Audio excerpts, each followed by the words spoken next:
وَلَأَجْرُ الْآخِرَةِ خَيْرٌ لِّلَّذِينَ آمَنُوا وَكَانُوا يَتَّقُونَ.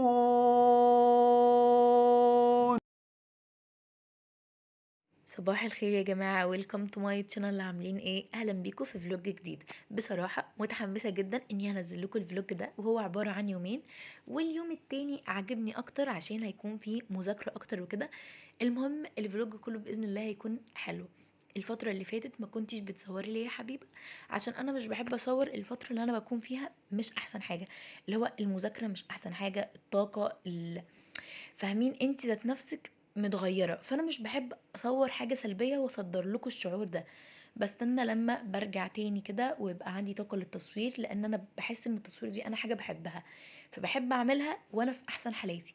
المهم يا جماعة، احد الاسباب وقررت ابدأ بيه الفيديو، احد الاسباب اللي ممكن تدمر يوم اي حد وكانت بتبوظ لي كل ايامي، ان انتوا ما تبداوش يومكم بانكم تخططوا انتوا عايزين تعملوا ايه من اليوم. فاول ما تصحوا كده تو دو ليست، او قبل ما تناموا تكتبوا فيها كل الحاجات اللي عايزين تعملوها. بدات يومي باني ارتب الاوضه عشان يكون عندي كده ايه، المكان لما يكون مترتب حوالينا بنحس بطاقه كويسه.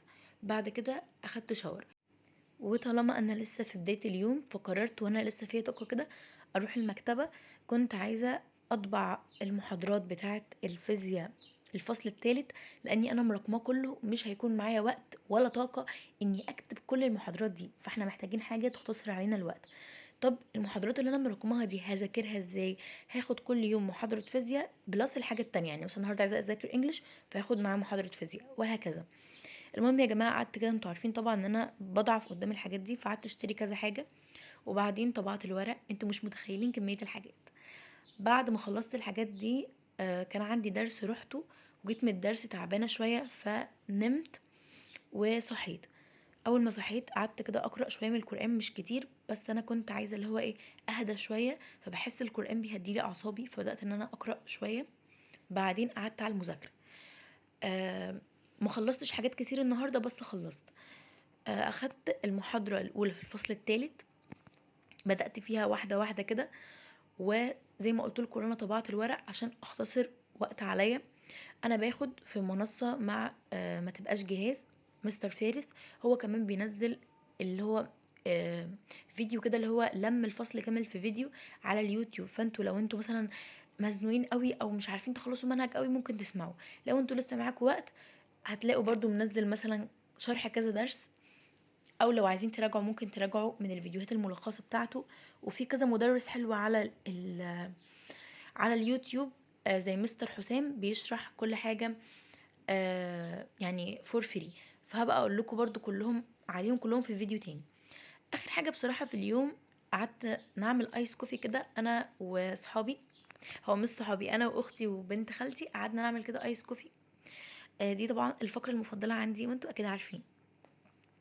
فاخر اليوم كده حبيت ان اليوم يكون حلو وما اضغطش نفسي قوي فيه عشان ما ارجعش تاني، يعني بحس الحاجه القليله وهي مستمره احسن من الحاجه اللي حرفيا كتير ومش مستمره. فاخر حاجه كده عملنا ايس كوفي، وعملنا كمان الفرنش توست، وطلع طعمه حلو جدا يا جماعه.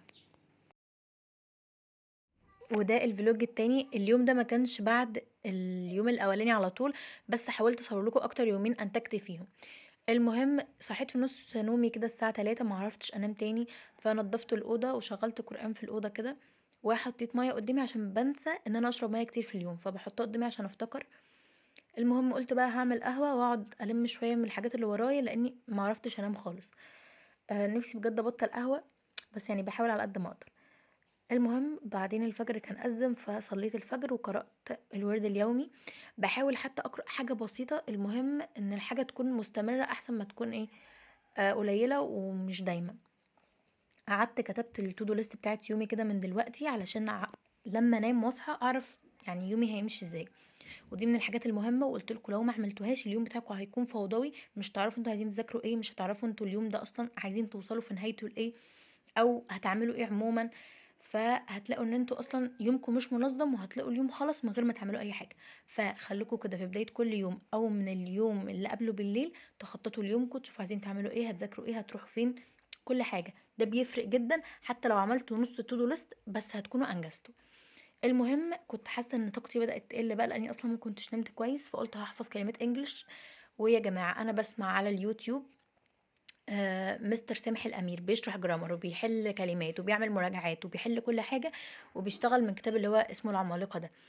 فمستر سامح الامير بحبه جدا، وده احسن حد يوتيوب جربته، لانه هو بيشرح بالتفصيل اكننا في منصه او في درس عموما.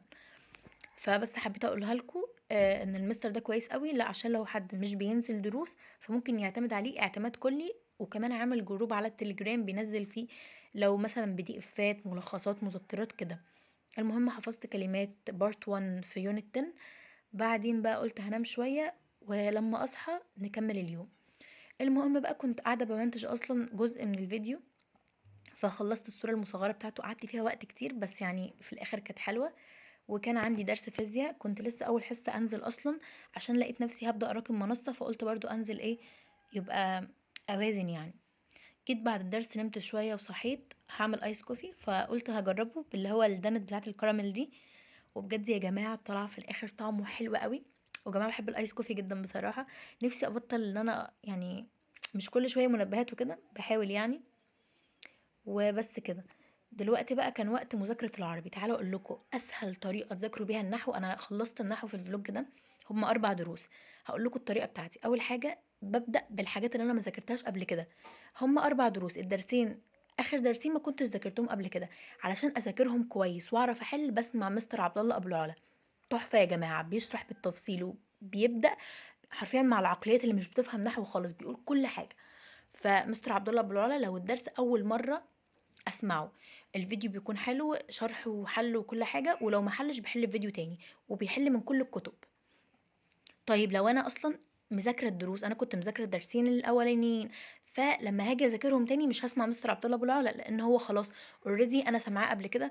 وكمان الشرح هيكون طويل، فبسمع قناه اسمها قناه بتاع عربي. تحفة، بيشرح الدرس في 7 8 دقايق، بتعملي ريفيجن عليه كده وتفتكري كل حاجة. وفي النحو أهم حاجة الحل، فاحنا ما نقعدش نطول في الشرح.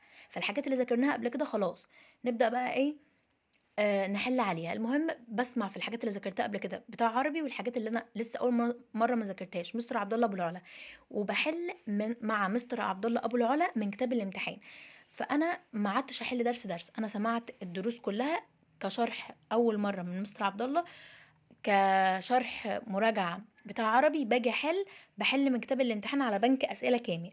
عشان أختصر وقت هما بيكونوا 75 سؤال على بقى منهج النحو كاملا كده، بيكونوا لمين جميع الأفكار، أفكار مش متكررة كده. فبقعد أحلهم. مستر عبد الله أبو العلا كان منزل الفيديو حل كامل ال75 سؤال في ساعة، شرح كل سؤال بالتفصيل يا جماعة. وأهم حاجة الحل، لأن بنطلع أفكار جديدة أصلا وإحنا بنحل.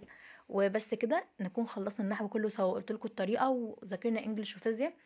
وبس كده، لو عجبكم الفيديو ما تنسوش تعملوا سبسكرايب. اشوفكم في فيديو جديد، سلام.